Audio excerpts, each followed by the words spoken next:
Good morning, good morning, good morning mga idol. Kaya nagbiyahe tayo mga idol, no? Biyahe tayo ngayong umaga na to.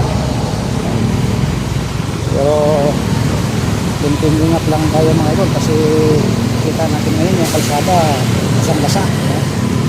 Dapat dahan-dahan lang tayo, no? Bagay, no? Disgrasya talaga. So, pero mas maganda yung maingat tayo mga idol. So ayan, no, kita natin na medyo makintab o makinang yung kalsada, yung asfalto.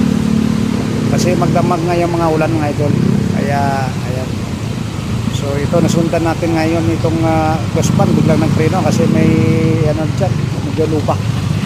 So ayan, good morning. Ingat lang tayo mga lods sa ating biyahe.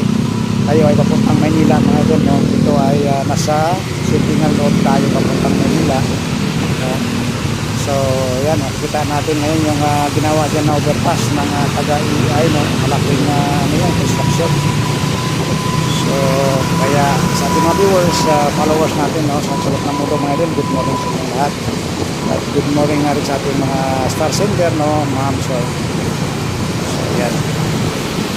So yan, dito tayo magkanan mga idol sa may papuntang Binakayan.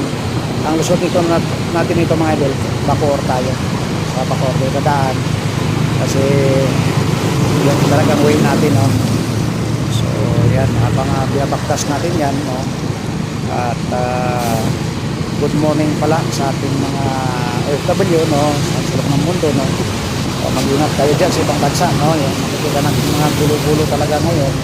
Yan, dapat yung ingat tayo, tasantos kami ng mga idol. Siya lang ang may nakakaalam na sa ating kaligtasan. So ayan, good morning and thank you for watching mga idol sa ating lahat.